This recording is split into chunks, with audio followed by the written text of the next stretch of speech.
You late again, Smith, and you're fired. You know that everybody's calling you a loser? You ever wonder at what point you gotta stop living up here and start living down here?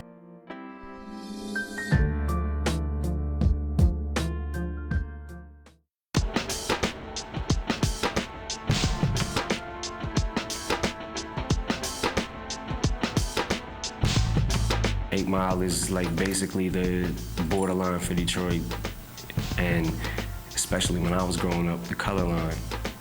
You know, there was literally a median that separated black from white. I wanted a title that was specific to the world that we were going to take audiences into, and 8 Mile was the one that just seemed to fit perfectly. It's such a big deal, especially if you're a rapper, to grow up on the Detroit side of 8 Mile. The dividing line in the world of hip-hop between what is authentic on the city side and suburbia, what is not authentic on the other side. Yo, I gotta save up some money and get the hell out of here. If you don't listen to hip-hop or you're older, you're not in it, you just don't care. It's not a big deal to you. It is if you're in it. Let me tell you, it very much is. Yo, DJ Is, let me get that beat, baby. Give me that beat. Come on, shop, baby. Come on. I need a clown to push, someone that I can bully. Wait a minute, I don't think you understand fully. See me without a style's like mustard without the Heinz. I lead the new school, you're a buster without the rhymes. 8 Mile, if you live on the Warren side and you're downtown Detroit and you're battling at the shelter, you live in a trailer park with your mom, that's gonna be thrown against you. It's almost like a weapon or something. Yo, Elvis, you don't want to step to this. You need to take that white-ass rap back across 8 Mile. A battle, you know, is a squaring off between two rappers, two MCs, to see who is more verbally capable of holding the rap title. And yes, believe it's real. It's time. We got Papa Doc and we got B-Rap. It's so important, and it's like competing. It's like a sport that is somebody's life. 45 seconds, Rabbit. DJ, kick it.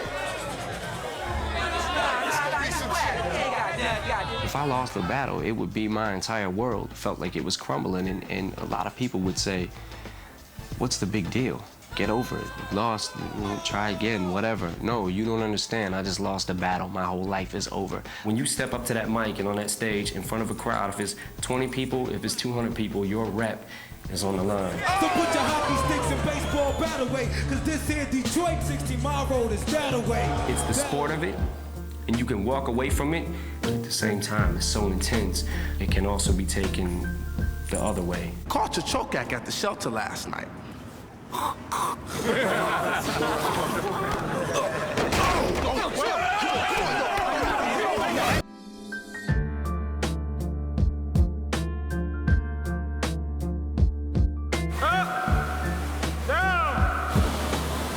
down to New Detroit stamping now. He got fired from a pizza place. Yo, at least I got a job. We took some things that happened in my life and put them in the movie and maybe twisted them a little bit and added some things and took out some things. He was fantastically articulate and almost eloquent speaker about his roots, how he grew up in Detroit, what hip-hop was to him, and how hip-hop worked. Put it this way, if it was based on my life, then it would limit me to things I could do, and there would be certain guidelines we had to follow. But with this character, it's like, it's cool because I can do other things with him that ain't me. I'm Hollywood now. I didn't know who he was, but in the span of about 5 or 6 seconds, he went from having this detached, icy, kind of urban glare to this fluid, kind of wonderful quality. And I just thought, what an amazing range. What am I gonna do? What are you gonna do? Lily's out there by herself right now.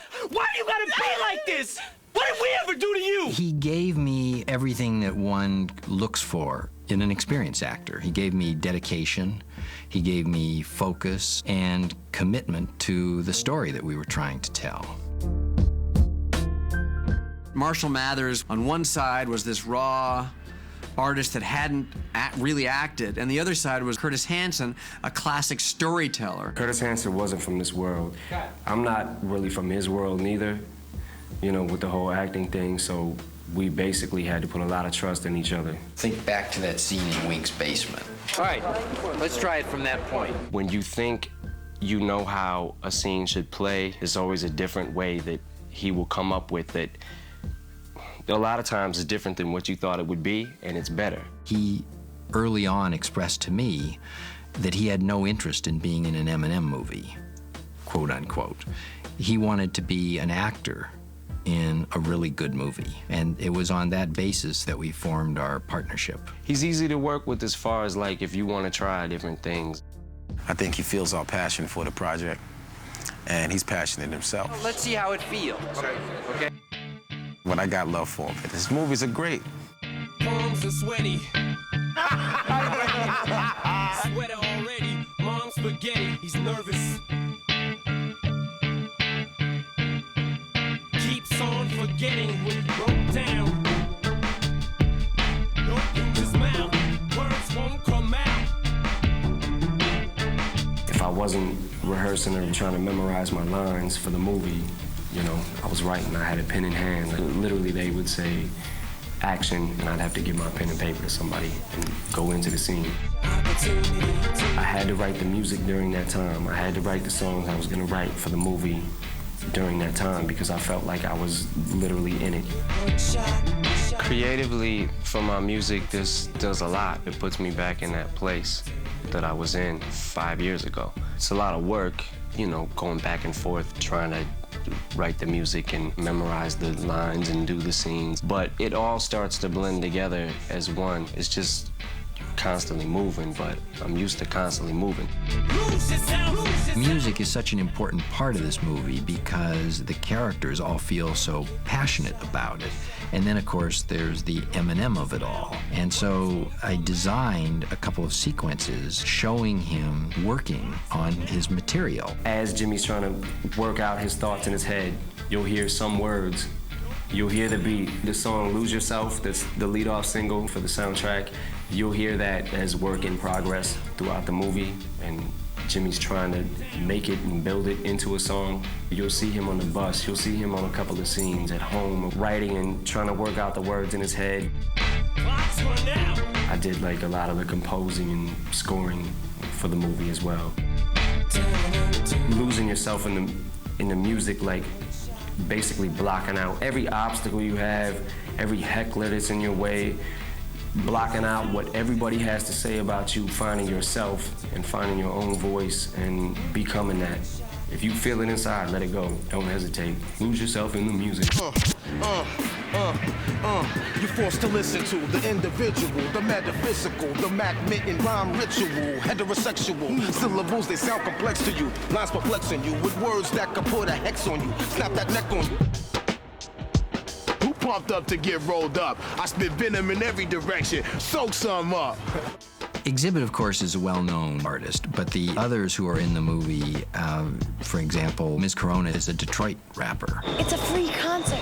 My rhyme sentences are put the end of your existence with the rigorousness. It was a great thank you, actually, to our extras because they were watching Eminem and they were watching freestyle battling. It was like having ringside seats watching Muhammad Ali do his thing because, you know, there's nobody better than Marshall at that. I'm the champion! Can't nobody touch me! Flow gets off, the slow starts like fat people in go-karts. I say no, peace. Everybody relate to it. We all have our own borders that we're trying to cross. They're borders that define all of us. And so in a sense, we all have our own 8 Mile. If you want to make something of yourself, it's you. It's up to you.